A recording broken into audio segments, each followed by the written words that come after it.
हमारे साथ मंच पर आपके सबसे प्रिय नेता और यहां के मुख्यमंत्री आदरणीय के चंद्रशेखर राव जी, मंच पर उपस्थित दिल्ली के मुख्यमंत्री अरविंद केजरीवाल जी,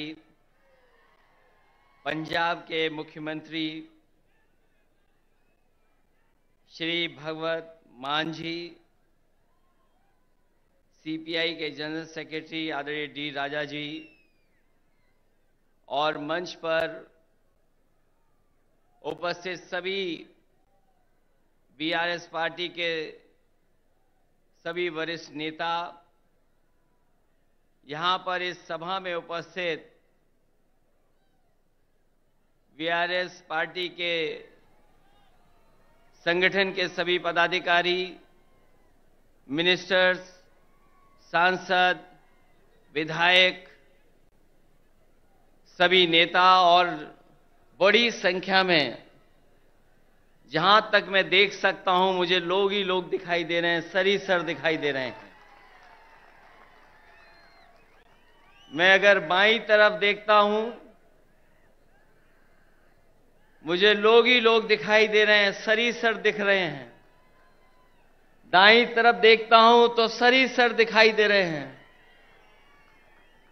और मैं जब सामने देखता हूं, जहां तक देख सकता हूं वहां तक मुझे लोग दिखाई दे रहे हैं।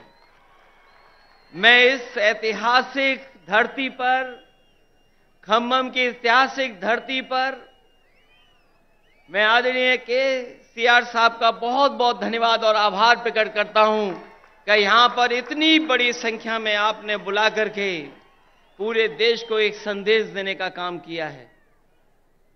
आज सुबह से लगातार हम लोग काम देख रहे हैं। मैं सामने जहां पर बिल्डिंग में हम लोग बैठे थे, ये इंटीग्रेटेड जो ऑफिस बनी है, कॉम्प्लेक्स बना है, एक ये उदाहरण है सरकारों के लिए कि एक जगह कैसे अधिकारी बैठ सकते हैं और जनता को तकलीफ और परेशानी नहीं होगी, एक ही जगह पर समस्या का समाधान हो जाएगा। ये खम्मम वो धरती है जिसने हमेशा इतिहास बनाने का काम किया है। यहां के लोगों ने बड़ी से बड़ी हुकूमत रही होंगी, ताकतें रही होंगी, उनके खिलाफ अपनी आवाज उठाने का काम किया है। यहां के किसान, यहां के नौजवान, अगर किसान कभी इकट्ठे हुए हैं और अपनी आवाज को बुलंद करना पड़ा होगा तो यहां के किसान इकट्ठे होकर के अपनी आवाज बुलंद कर करके उस समय की हुकूमत को हिला के रख दिया। मुझे उम्मीद है कि आने वाले समय में जो हालात हैं देश के, जिन परिस्थितियों से हम लोग गुजर रहे हैं, जहां भारत सरकार और खासकर भारतीय जनता पार्टी, जिसकी सरकार दिल्ली में है, एक एक सरकारें जो चुनी हुई उनको परेशान कर रही है। चाहे वो आपकी सरकार हो और चाहे आपके बीआरएस की पार्टी की सरकार हो, जो सहयोग और जो मदद और जो लोकतंत्र में सम्मान मिलना चाहिए वो सरकार सम्मान नहीं दे पा रही। समय समय पर रुकावट कैसे पैदा हो, नेताओं को कैसे परेशान किया जाए, उनके खिलाफ क्या साजिश की जाए, उनके विपक्ष के लोग जो उनके सामने खड़े होकर के सवाल पूछते हैं, उनको किस षड्यंत्र से उनको दबाया जाए, उनकी छवि कैसे खराब की जाए, ये भारतीय जनता पार्टी की सोची समझी थी रणनीति के तहत काम कर रहे हैं। जो संस्थाएं हमें न्याय देना चाहती हैं, जहां से हम न्याय के लिए पुकार सकते हैं, उन संस्थाओं को भी दबाव बनाने का काम अगर कोई कर रहा है तो भारतीय जनता पार्टी कर रही है। अभी कल ही भारतीय जनता पार्टी की मीटिंग खत्म हुई है और उन्होंने कहा कि 400 दिन बाकी हैं हमें तो लगता था कि ये सरकार तो वो है जो दावा करती थी कि हटेगी नहीं, अब तो वो स्वयं स्वीकार कर रही है कि अब 400 दिन हैं। जो सरकार अपने दिन गिनने लगे,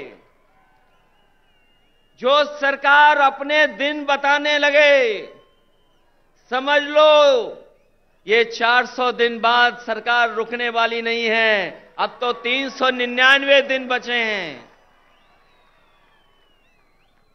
और जैसा कि भारतीय जनता पार्टी का समय समय पर जो बुनियादी मुद्दे हैं कि महंगाई कैसे कम हो, बेरोजगारी कैसे कम हो, हमारे लोग जो भारत छोड़ करके चले जा रहे हैं, कुछ लोग तो अपनी खुशहाली के लिए जा रहे हैं, लेकिन बड़ी संख्या में लाखों लोग ऐसे हैं जो धन दौलत उनके पास है, वो इस देश में रहना नहीं चाहते क्योंकि ये सरकार उनको रहना नहीं देना चाहती। इनके पास बुनियादी ठोस मुद्दे जो किसान की जरूरत के वो नहीं पूरे कर रहे हैं।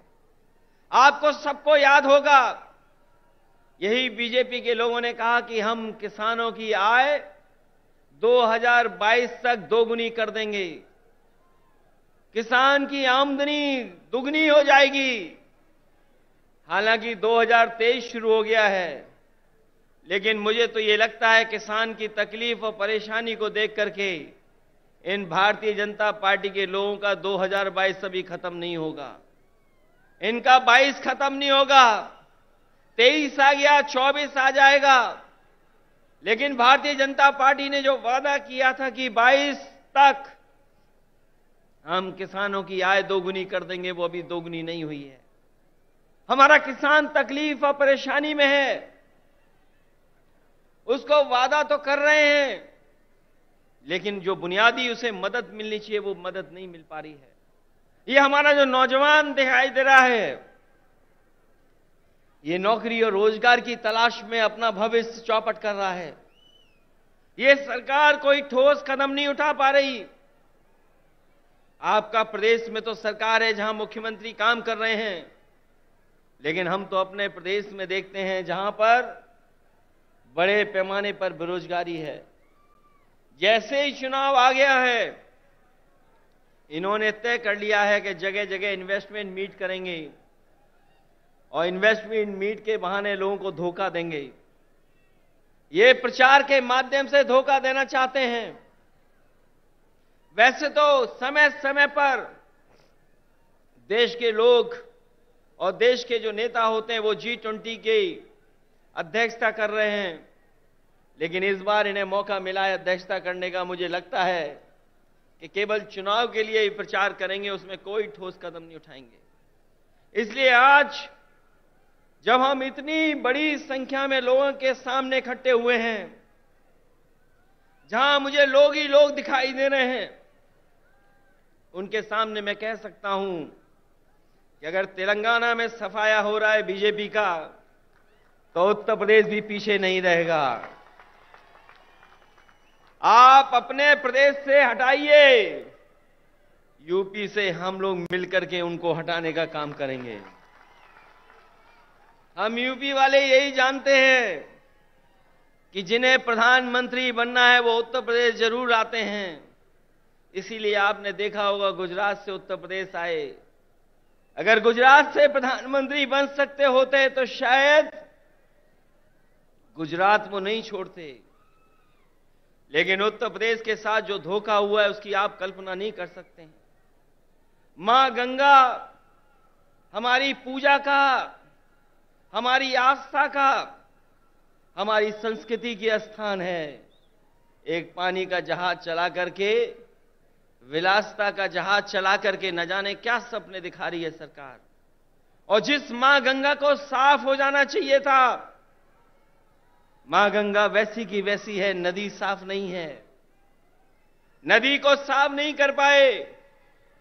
मुझे खुशी है इस बात की कि जब मैं मुख्यमंत्री था उस समय आपके मुख्यमंत्री जी ने एक फैसला लिया था कि यहां पर किसानों के खेत तक और घरों में पानी पीने का कैसे इंतजाम किया जाए। वो जो इंटीग्रेटेड इरिगेशन सिस्टम का आपने शुरुआत की, मैं आपको बधाई देता हूं और जनता को भी बधाई देता हूं, उनका धन्यवाद देता हूं कि आपके प्रदेश से शुरू हुई योजना, जहां पर खेत को पानी, घर में पानी का इंतजाम किया, वही तो भारत सरकार नकल कर रही है।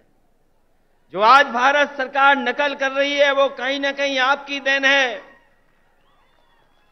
जिस सरकार ने एक उदाहरण पेश किया हो, और न केवल इरिगेशन में और भी क्षेत्रों में, मैं ऐसे सरकार के लोगों को बधाई देता हूं, खासकर मुख्यमंत्री जी को बधाई देता हूं। जहां इतना विकास हो रहा हो, वहीं भारतीय जनता पार्टी के लोग देश को पीछे ले जाना चाहते हैं। उनके मुद्दे, उनके फैसले हमें और आपको पीछे ले जा रहे हैं। इसलिए आज जरूरत है प्रोग्रेसिव नेताओं की, प्रोग्रेसिव सरकारों की।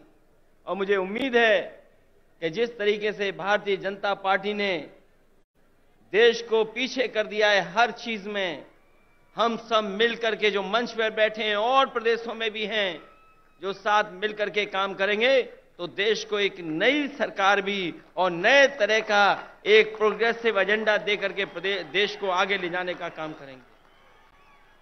मैं एक बार फिर बधाई देता हूं कि आपने जितना प्रचार करना चाहिए था, आपने भगवान विष्णु, उनके अवतार भगवान नरसिम्हा जी का जो मंदिर का निर्माण कराया, मैं आपको बधाई देता हूं।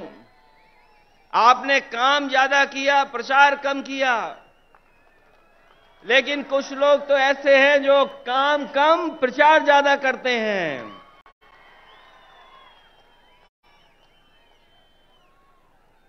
इसलिए जब अभी हम लोगों ने त्योहार भी मनाया है, हमारे यहां मकर संक्रांति का त्योहार तब मनाया जाता है